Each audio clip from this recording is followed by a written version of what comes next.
A very good morning to you, and welcome to this month's Chai with Viji. My name is Viji, and I am the founder of a small healthcare practice called Divine Journey, where I help women traverse various thresholds in their life. And every month, I hold a Chai with Viji, and it's an opportunity for all of us to gather together in community and in support of one another, and also, to learn and share about ourselves, and so that we may live happier and healthier lives. So, this is the third talk in a series called the Cyclical Woman Series. And in January, we spoke about the monthly bleed and what it showed us. In February, we kind of zoomed out into the greater context of the monthly cycle and how that cycle moves through us energetically across the different phases from fertility to menopause. And this month's chai in March, we'll be speaking about how to reclaim the womb, where it lives. And it's the idea of a deeper understanding of the womb itself and how to support it. Now, before I move forward, this is actually happening at a very serendipitous time. And it's actually, in my mind, no coincidence that the last talk in the Cyclical Woman series is happening during a time where three cycles in the universe are converging. So the first one is the vernal equinox. And this is when the sun moves past the equator from the southern hemisphere to the northern hemisphere, and it's a time where day and night become equal. And so then, as the days go on, more and more light we will be experiencing. And then the second one is spring. And so this is obviously a time of growth and renewal, and birth, of various things. And then also, at the same time, in the Vedic tradition, this is the time of Chaitra Navratri. So it's the time where the divine feminine is celebrated over a course of 9 days. And, it's really celebrating this sense well, really, the divine feminine and the sense of motherhood and growth and renewal, as well as, clearing away the old and also integration of the new. So with that,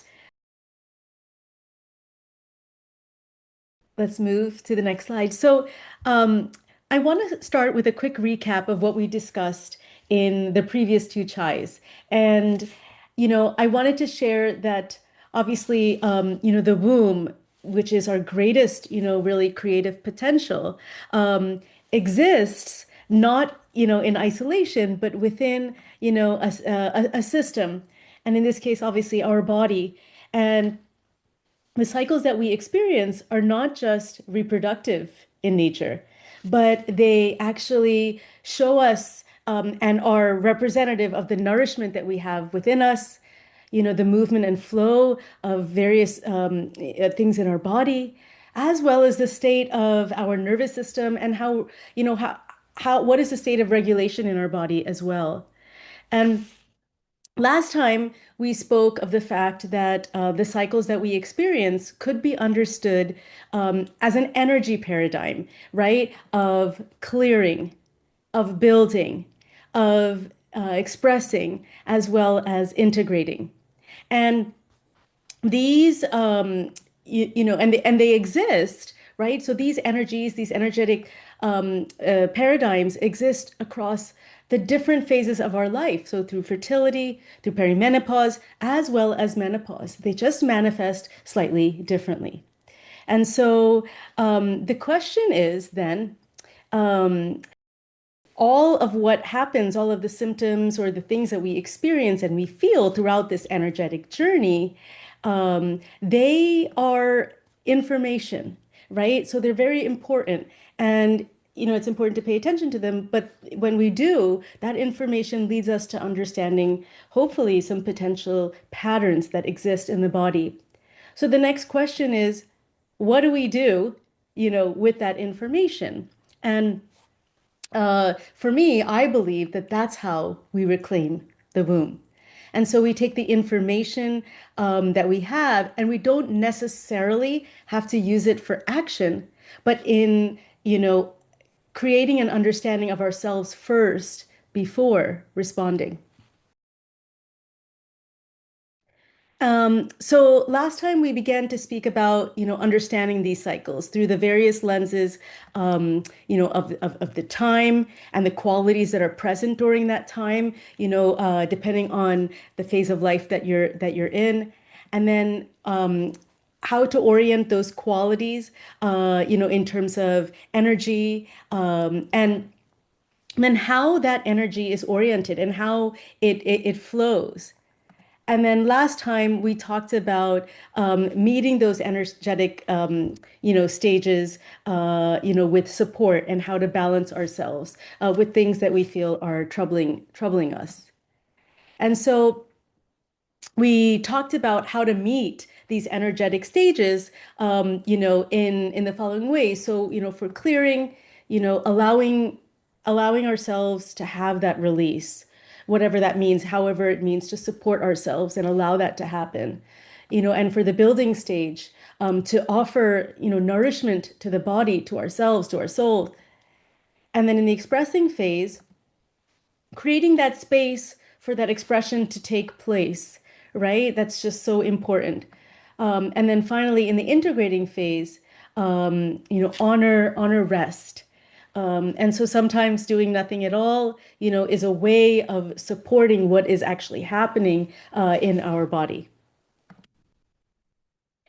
So I've shown this slide so many times, but as an integral part of the way that I work, and really do approach like any type of whether it be learning or healing, these are the five pillars of divine journey that I absolutely believe in. And in the context of today's talk, with self-awareness, we want to start to recognize and be aware of where the womb lives within us. And not just biologically, but as this, but in a very sentient manner. And, we must also then understand, like, in terms of context, where this all exists, and what are the factors that are affecting us in our lives and in our bodies, and how that could impact us, but also how that is impacting our womb. And then also, we're so blessed, to have so much wisdom and tools out there really at our fingertips, and being able to implement them, by understanding them. So that is a key part because there's so much information overload out there. But to take that wisdom and take those tools to be able to utilize it and support ourselves in this journey of supporting and protecting our womb. And then we use that knowledge, like I just said, and that wisdom to be able to support ourselves, and then implement it. And so this is where all of the energetics that we just described, come into play. And then finally, integration is such a key part because if we don't do the things that we know that are going to support us on a daily level, then we have this kind of disconnected sense of support that doesn't always support our body to have a long-term, effect, to be able to then, have a continuous state of health. So it's that integration and how we utilize that support on a daily basis is at the heart of integration. So let's start our chai with the first pillar, right? Awareness. And I want to use this pillar as really a way to understand what's going on inside of us, truly beginning to see rather than just react or assume. So obviously, right, we need to understand, like, so when we take a look at ourselves, we need to understand how to start beginning to create that sense of self-awareness. And so we need to bring our mind, right, to the place where all of this is happening. So when we first think of actually our womb, right? And we can think of it as a region. And then when we go inside, it's a much deeper and more complex, system, right? And so if we were to kind of, separate them so that we understand, we can start off with the womb, our reproduct, the ovaries, the uterus, and so these are obviously our reproductive organs, but this is held within, our pelvic floor, and the pelvic region. And so it's a muscular base, the pelvic floor, and it is the place where our reproductive organs are held. And so it plays such a critical role. And the amazing thing about the pelvic floor is that it's very responsive, right? So there is muscles, there's also fascia, there's also nerves, but it responds to thoughts, it responds to feelings, it responds to pressure. And so this is really a very integral part of our womb. So then we have the bony pelvis, and this is really the skeletal structure that protects this womb area, and that's obviously quite important. Then we have the sacrum, right, which is at the bottom of the spine, and it's really like an amazing interface because the spinal column actually runs through there, and through there there's going to be a lot of nerves, and so our womb is also connected to the nervous system, and so in terms of the sacrum as well as this next part, the nervous system, we're having innervation of this area both going up as well as down. So it is a critical part in this area that communicates to the rest of the body. So there is a regulation of movement, there's a regulation of pressure, there's a regulation of holding, all of these things. And so this is how, in its entirety, our womb then interfaces and responds to and reacts to the rest of the world.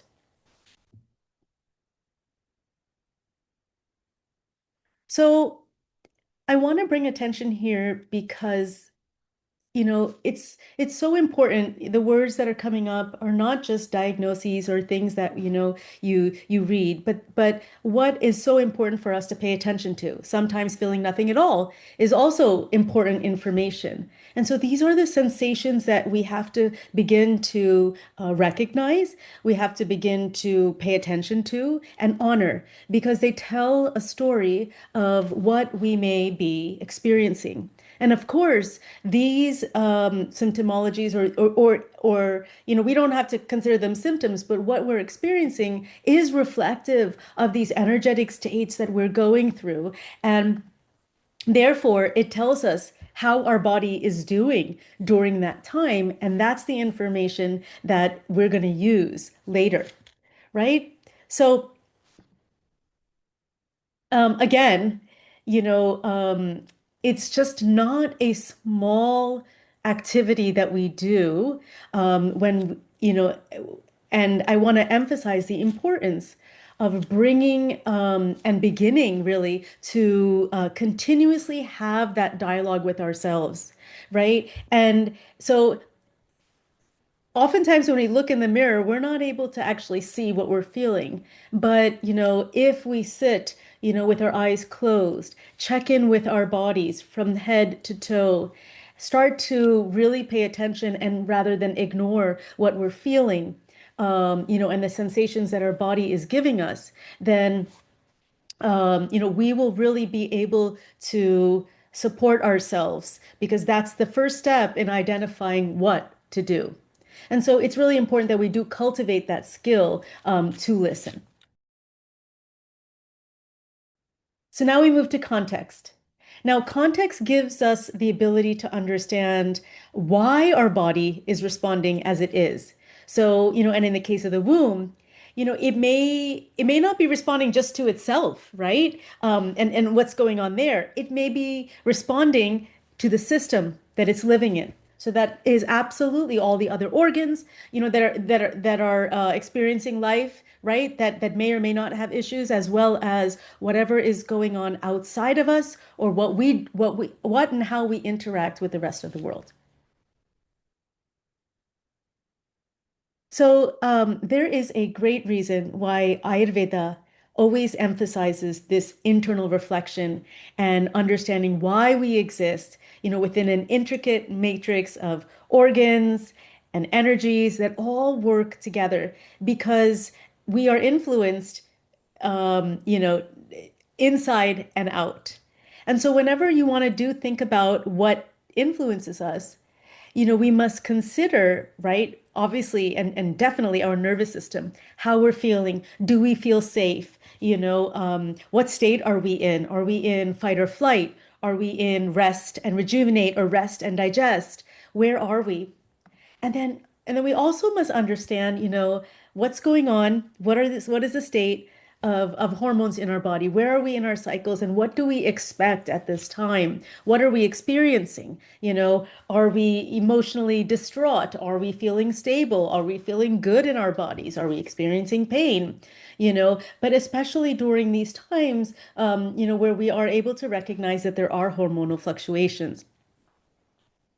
And then we also must, understand how we are affected by what we do, right? The daily rhythms that we have, eliminating, breathing, going, sleeping, right? Eating, all of these things that we do, how we do them, when we do them, so critical. And then also our lifestyle practices, and our how much we push our bodies, how do we interact with the world around us, how is the world, like work and other things, relationships, impacting us, right? And so finally, right, our own selves. We all have a life context, a life history that we just cannot ignore. And all of us are not, created equal in that respect. We all have different experiences, and this is obviously going to impact us. So understanding, having compassion for ourselves, but understanding that we do exist within this multidimensional matrix, and these are things that are very important to recognize that they influence us and how we feel and how our body functions. Now, I want to spend the majority of today's talk on part three, which is, well, actually, part three and part four, which is the wisdom and tools and then support. Because a lot of what we spoke about today, right, we've been speaking, for the past two chais, but the question now becomes, but how do we meet our own needs? We begin to understand we have these issues.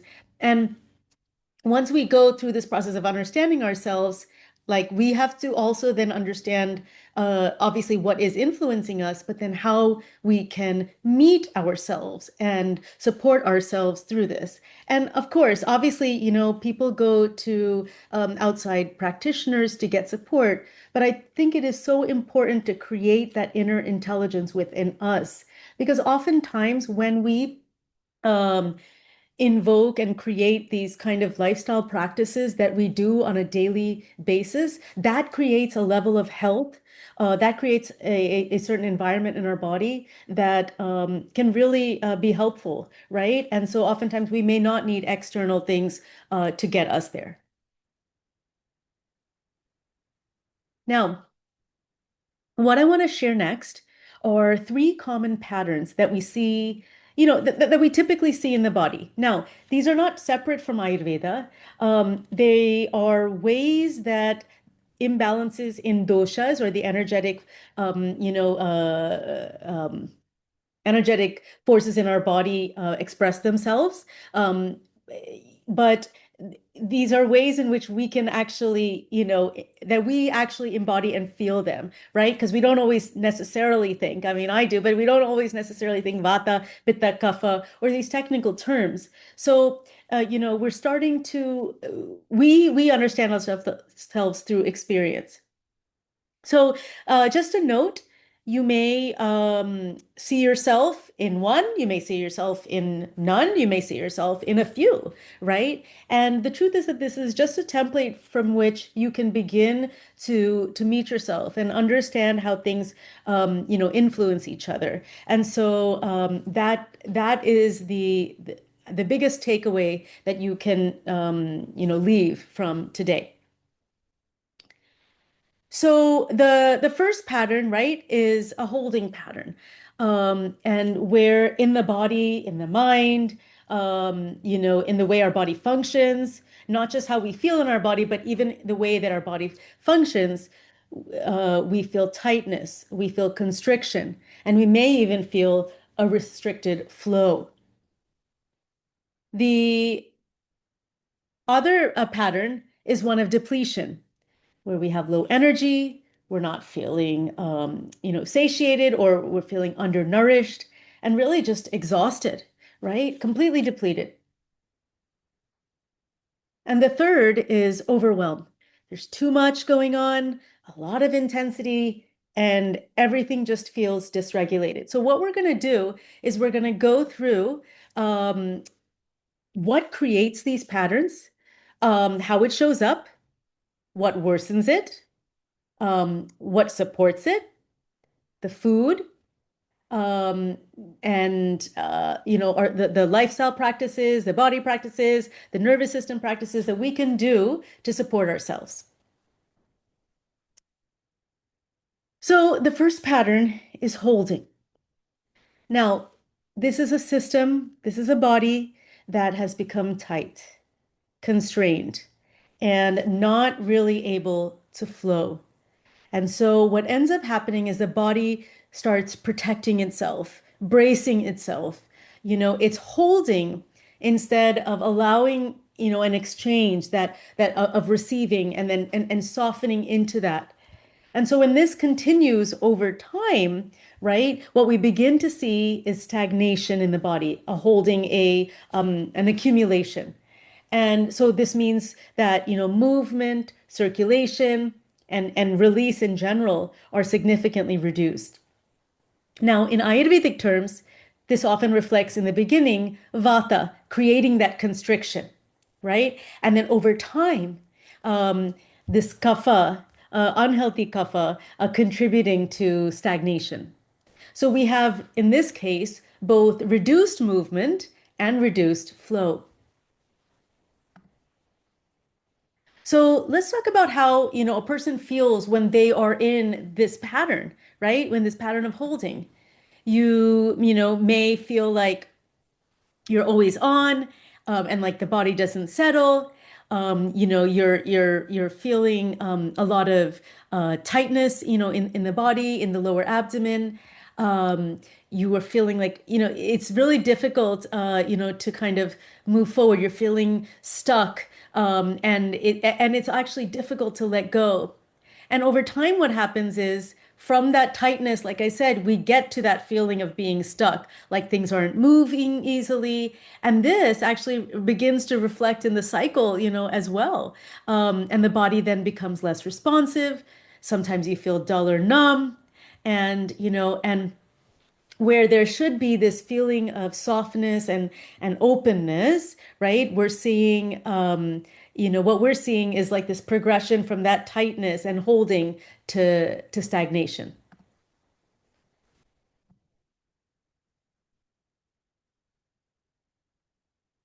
So as you're looking through these slides, what is really important to understand, and you're welcome to pause if you're watching this afterwards, is to really try to see, kind of, I would see what situations bring these feelings in my body. When do I feel them? If something happened, we always want to get out of the feeling that we're in, rather than spending just a few minutes kind of sitting in the space that we're in when we are especially uncomfortable, especially, right? Like when we just don't feel good at all and we feel like we're on high alert, we don't feel safe. So it's important to just kind of recognize that, because when you then can relate to this, you can start to figure out how to get yourself out of it. So in terms of, this pattern, the pattern doesn't stay as what we're feeling. We're gonna start like feeling energetically. It's gonna start to express itself physically, in the body. And so when we're starting with these like vata type experiences, the pelvic floor tension, the cramping or the gripping, the difficulty releasing, this may show up also as constipation, right? And then what happens over time is that it shifts. Then you have this feeling of, again, heaviness and heaviness in the lower abdomen, this bloating sensation and fullness, and also a sense that things just aren't, clearing the body. So, a lot of people feel like, I'm going to the bathroom, but I'm not fully releasing, and I don't feel that full sense of of clearing. This can be that pattern. And obviously, it's not just limited to menstruation. We can feel these things throughout our cycle, right? And the only thing that I want to mention here is that menopause isn't pathology. It's a natural phase that we enter into. And so some of these symptoms, especially these vata symptoms, are, one will see during menopause. And we want to separate that um, what we may consider as pathology that shares with us something that's going on in our monthly bleed or our menstrual cycles. So it's important, but the support generally comes in the same way because, you want to support these energetic factors that are contributing to this. And there's a natural increase in certain energetic forces as we age. So let's now go to the root cause because we want to understand why this pattern develops, right? And so it often begins with the nervous system, and we have chronic stress. We don't feel safe. The guarding, we're having, we feel in our bodies a shallow breathing. So let me take a step back, right? So we may feel these things, but this is also what we experience. So when we don't feel safe, because of circumstance or situation, when we are constantly under stress, and then because of that stress, we have this habit, right, of shallow breathing and holding in our body. Again, this is something just to be aware of that we're doing because when you bring in that awareness, you are able to see and you can stop it, even if it's just in that moment. And if it happens again, you can recognize it again and you can stop it again. Irregular sleep routines, whether it be when we eat, when we sleep, how we pace ourselves, when we don't move as much, right? And then over time that we experience or there is a buildup in the body based on what we do. There's slower circulation, and that we don't, we don't activate ourselves. We don't, challenge ourselves in different ways. What ends up happening is that this holding that we do with our body, again, this common theme ends up being so the holding in terms of the tightness ends up being holding in terms of stagnation and accumulation in the body. So the wonderful thing about Ayurveda is, as I've said many times before, like increases like. So when we add more constriction to the body or we add more stagnation to the body, then these things can worsen. So dry foods, cold foods, irregular eating, you'll see that these are all of the things that increase vata in the body. Rushed or distracted eating, that we're eating in a hurry. And then when we've gotten past a certain point, and if our body isn't functioning properly and we're giving it dense, heavy foods, it's not going to be able to digest it. And then overeating, and then having that sluggish digestion as a result, as well as, like because we don't move as much and then we don't have, we have, less circulation going on. These are all going to be contributing to these issues. So how do we support our body in this pattern of holding? And you'll see that if we do that, you'll see how the state of the person changes just in the picture. So Doing things that balance in terms of food would be warm cooked meals, easy to digest foods, root vegetables that are grounding, grains that are nourishing, healthy fats like ghee and olive oil, and simply no, eating foods that that match your constitution, that are well combined.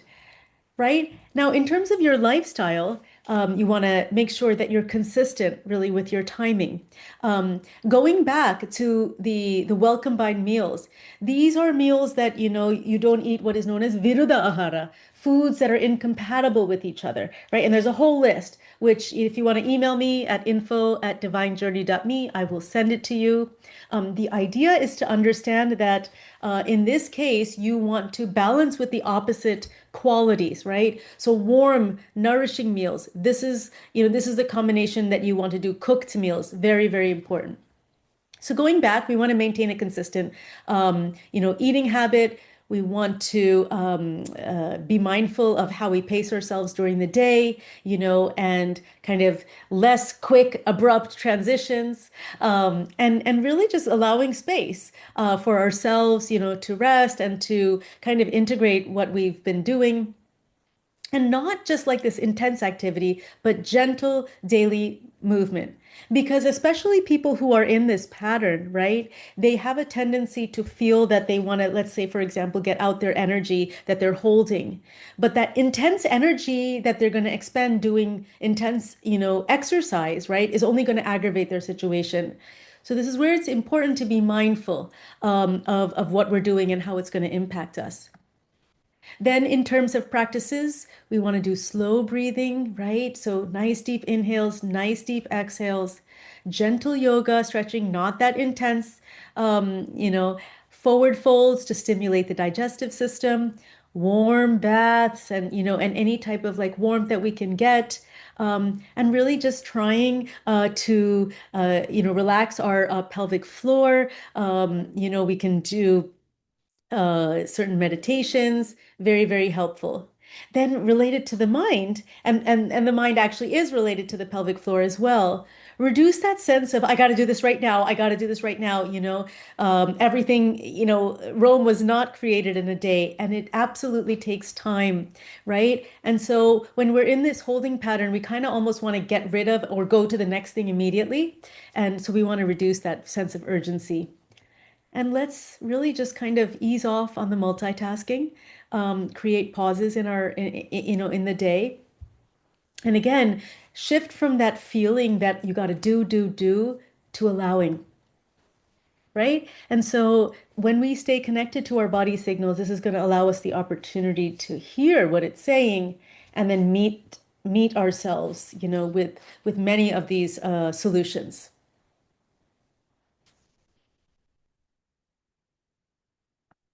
So the next pattern that I do see a lot is this pattern of depletion. So this isn't necessarily a body that's holding.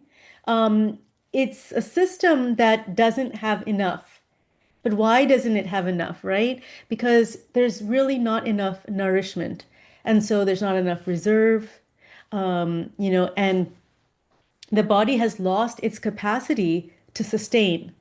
And in Ayurvedic terms, this again is a Vata aggravated problem.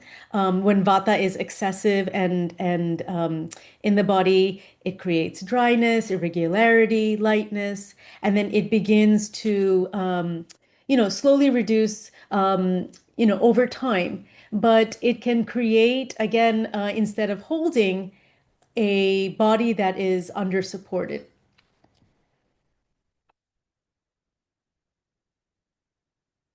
That first pattern was where Vata definitely, had depleted the body, but it was more that it caused tightness. And then, oftentimes there is this phrase of kapha compensation, where then the other like opposite quality comes in, but comes in too much, and then there's that stagnation. This is more of uh, a Vata type of depletion that I'm talking about here. So when we're here, we feel low energy and drained. Like sometimes the stability of our energy isn't there, right? And so I think, we push ourselves and we're trying to do something. We might have a little bit of energy and then we flop, a little bit of energy and then we flop. Um, and it's easy for us to get easily overwhelmed. We can feel exhausted. And we're not able to, kind of hold ourselves together in the long term. So that endurance factor is really less. Um, we don't have the resilience that probably we want to be. So, we're very easily affected. This actually is related to ojas, our sense of well-being and our ability to fight off, disease. So when the body is depleted, of course, it finds it extremely difficult to sustain itself and to rebuild. So again, from feelings, then we go to in the body, um, especially, in the womb, we will notice, right? So this vata depletion can cause reduced cervical fluid and just natural lubrication within the body itself. We may, sometimes feel hungry, sometimes not. And so this kind of fluctuating nature of vata then goes into our appetite as well. There's dryness, in the skin, in the tissues. And, in terms of our menstrual cycles, we might experience light periods or spotting, and the reduced flow. We may miss our cycles, or they may come every month, every other month rather, and we may find it really difficult to kind of get back on the horse again, and rebuild after that cycle. And so, this is clearly showing that when nourishment is low, or less to the body, then the cycle also is going to get naturally impacted, right? So what's the root cause of this? And the root cause really comes back to this consistent lack of nourishment. And so when we have this irregularity, then we are increasing, like irregularity, for example, in eating patterns, then we increase that dryness factor in the body that gets aggravated by this inconsistent daily rhythms, undernourishing ourselves, right? Eating too little, for our needs, whether it be punishing ourselves or thinking that that's what we need to do. And just having this, like, a very, not only intense, but not regular or reliable lifestyle that changes, travel, things like that. And then, we have this chronic depletion of our reserves because we're always on, or we're always like, just moving, doing something, and that energy has to come from somewhere. But if we don't then rest, right, we're not going to be able to recover or replenish after what we do. So what worsens it? Again, the same things. If we're going to introduce the same energetics in our body, this is what is going to increase that sense of depletion. So skipping meals, delaying our meals, even when we're hungry, not eating enough, low calorie for whatever reason, pushing through what we're feeling, and our fatigue. And, especially when we are feeling this way, everyone runs to coffee, to sugar, whatever, any type of stimulant. And so relying on that is also going to make it worse, because the same substances actually create more depletion in the body. You might have that initial spike of energy, but then it does actually contribute to more depletion. Overdoing it, giving and doing too much. So when we take in less, but we're still maintaining that high output, obviously depletion deepens. In this case, the most important thing on all levels, whether it be diet and food, lifestyle practices, or the nervous system, is that we really focus on nourishment and consistency, right? And that is going to address the depletion and the reduction in our body. So again, eating complete meals, warm, nourishing foods. These are all common because common in this case related to Vata. Protein-rich foods to support ourselves and nourish ourselves, healthy fats. The foods like dates and broths. These are foods that restore the body and give it energy. And so having that consistency in the lifestyle will be very important. Prioritizing rest, um, obviously reducing, that output, and building that consistency, and avoiding having these long gaps without food because that sends a signal to the body and then it will naturally compensate. And then in terms of practices, doing a practice called Yoga Nidra, which is yogic sleep. Amazing, amazing practice. You don't sleep, but you feel like you have slept. There are plenty of meditations out there that do Yoga Nidra, very, very important, and just taking that rest, like lying down, gentle movement again, slowing your breath, grounding your breath, and not having these practices, for example, Kapalabhati, that is very fast, or any type of heated breath. You want to do pranayama because they're not all created equal, ones that are slow and grounding. And then restorative yoga, not the vinyasas or the fast ones. You can do slow vinyasa, but and so, really giving yourself, really recognizing when your body needs a little bit of rest and recognizing, see, we always want to push through because we think we need to get something done. And oftentimes, when we do it, when we're in this state, we're not able to give our all or get our all. We don't have the best outcome. And so sometimes just taking a little break and a little pause, honoring your body, allows your body to replenish, gather that energy, and then move forward with the task or activity that we need to do. So again, shift from pushing to replenishing. And really, we need to all move away from this feeling of guilt that we shouldn't, be taking this rest, because, you know, uh, we will deplete ourselves. And when we deplete ourselves, then we'll be completely out of the game. And then you might have a lot more guilt of not being able to do absolutely anything. So before we get there, trying to recognize the pattern and stop it before it goes to a place that, is difficult to come back from. It's important that, we approach things differently than from a performance mindset, because really, whose metrics are we comparing ourselves to or holding ourselves to? Whose metrics? And if we actually achieve it, the question that I have for everyone is, are we really going to be happy? So depletion is also that depleted mindset, that mindset of also looking so much outward, right? So it's so important to look inward, create that sense of awareness of what makes us happy, what makes us feel nourished, and balancing, all of that, honoring our body signals, and then focusing really, like I just said, over sustainability, focus on sustainability over productivity. Because in the long run, we will lose productivity if we don't focus on sustainability. Now, the third pattern that I'm going to go over, right, is overwhelm.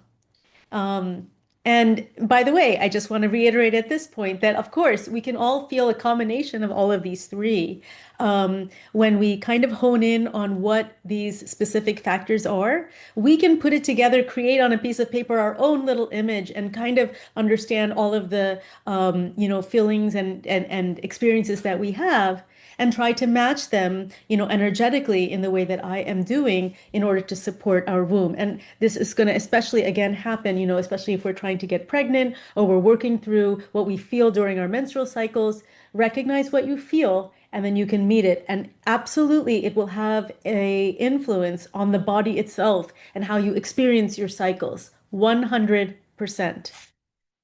So when the system has too much, it just cannot settle. So we're overwhelming. And so again, this is a system that's not necessarily holding or a system that, necessarily is fully focused on lacking. But it's a system, it is us when too many things are coming in, too much input, too much, intensity, too much stimulation, and we are not allowing or given the space to process it. And so, in Ayurvedic terms, this pattern more reflects, as you can see in the image, of definitely pitta, that intensity of heat, as well as vata together, both of these. And so, pitta brings in that heat, that pressure, that intensity, the urgency. And then vata brings in the movement, the variability, the instability, the dryness, all of that, and the anxiety. So together they create a system that is completely overloaded and very difficult, and hard to regulate. Now,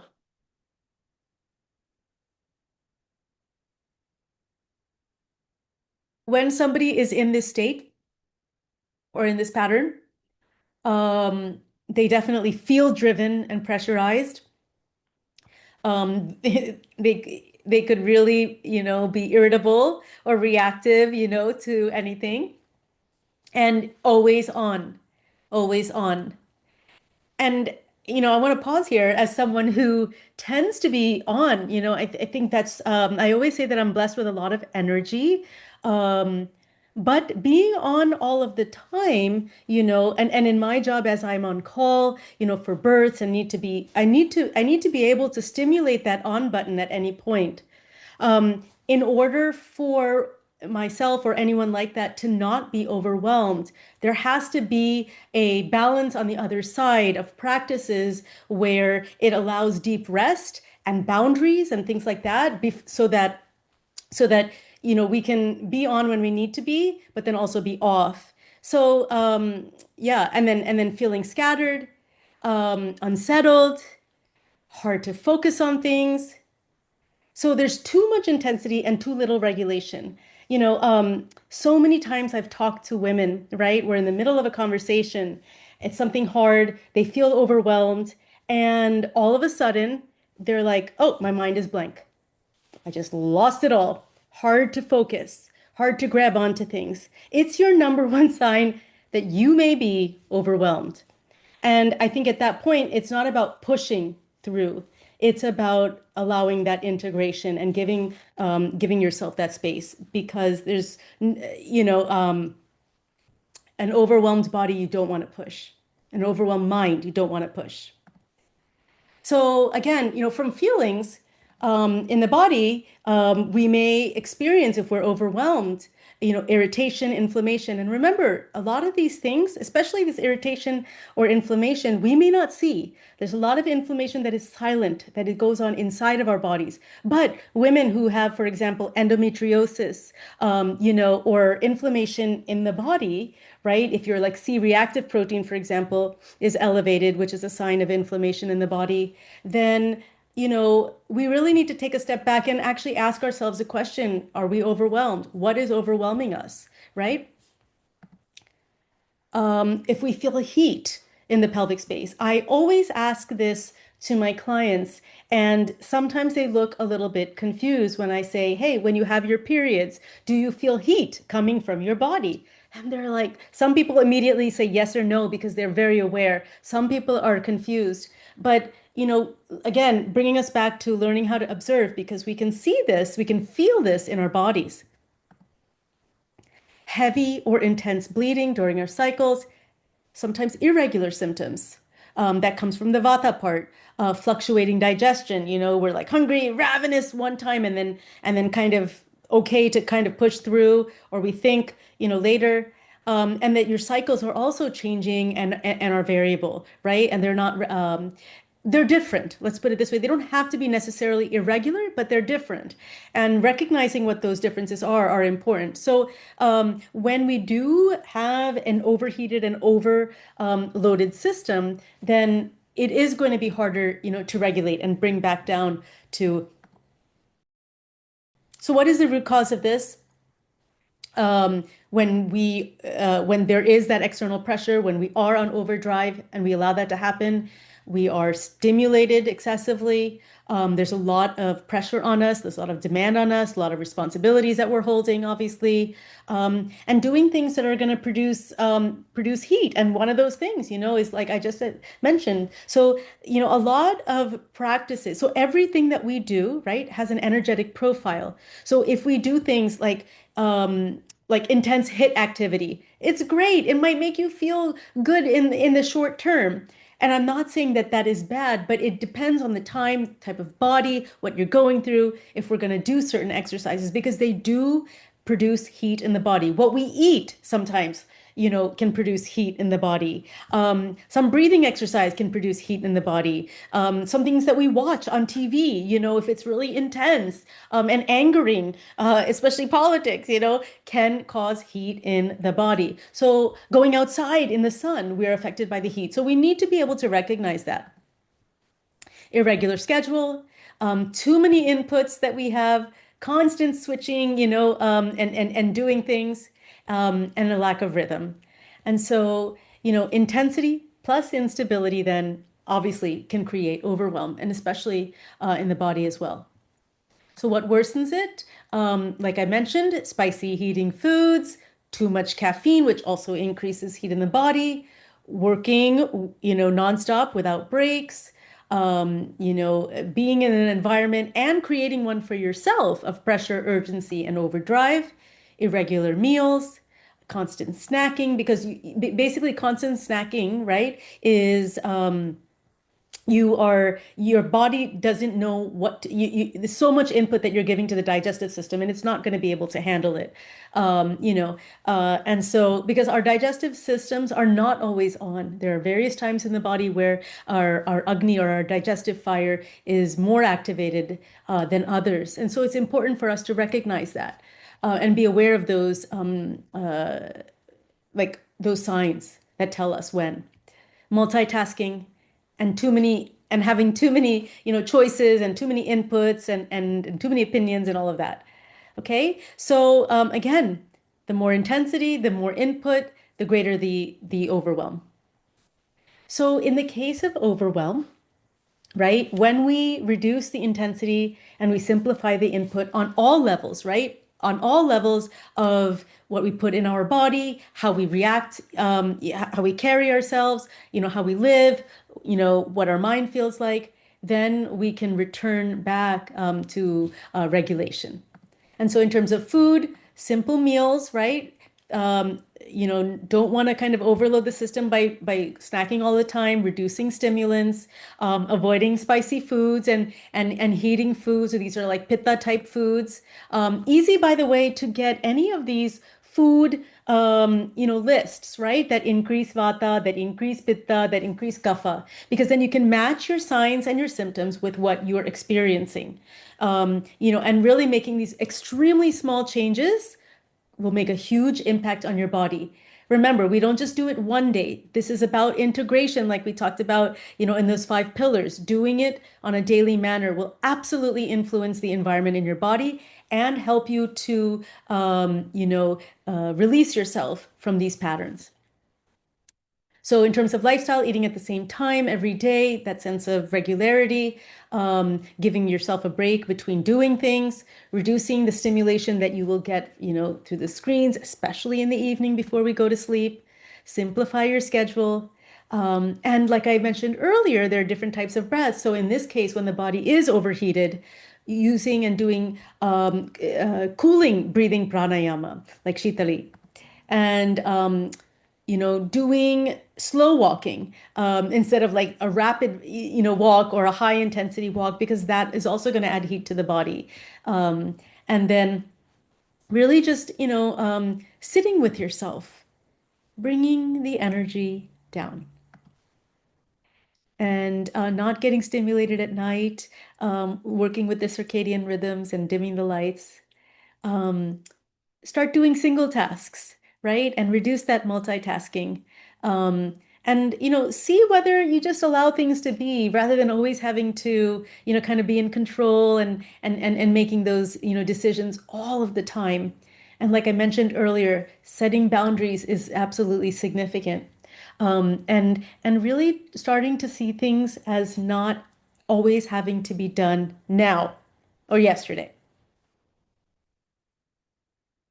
So finally, we come to integration, arguably the most important part of this, because up to now, what we've spoken about is what supports the body, what to eat, how to move, how to respond. And integration, in some ways is different, right? And so this is how we begin to understand how to apply all of these principles in our life for ourselves. And I want to move away from fixed rules because what I have seen in my practice time and time again, unbelievable, is that one change or two changes are enough, or oftentimes enough, when done consistently to create significant change. Most people will tell me when I ask them, well, so I obviously recommend things to my clients. I ask them to do things. They do not always want to do them, believe they will work, or do them. And so after, cajoling and cajoling, and they do it, oftentimes they say, I don't notice anything. I don't think it's doing anything. And then we go for a blood test, and you see that everything that was out of range all went in range. Why? These blood tests are in some ways, right? In many ways, reflective of what's going on in our body, right? And so um, it's fascinating how when we make these small changes, but small changes that are curated for exactly what's going on in our body and targeted, that we can create change. So it's very important, in terms of integration, to be able to not think of this as rules, but as a way in which we can relate to our body, not just one day, but every day. So that paradigm shift in terms of how we think, right? That it's not like we are almost giving us medicine, to solve a problem, but that this is the way we're going to live our life so that we support our bodies, our minds, our spirits. And so going back to where we began, the womb, where it lives, and how we respond, it is very important, right? That we notice, and we notice what the body is showing us. And from there, we recognize. We recognize that there may be a pattern. We recognize the state that we're in. And then we can also recognize what it may need. And then finally, that is when we respond. And based on that, not just like following a rule, but responding to us, who is in front of us, who is in that mirror. Um, and over time, what happens is it becomes intuitive because we have that intimate connection with ourselves, and it becomes then how we relate to the body. Thank you so much for joining me, and I hope that you join me for the next chai with Viji in April. All the best.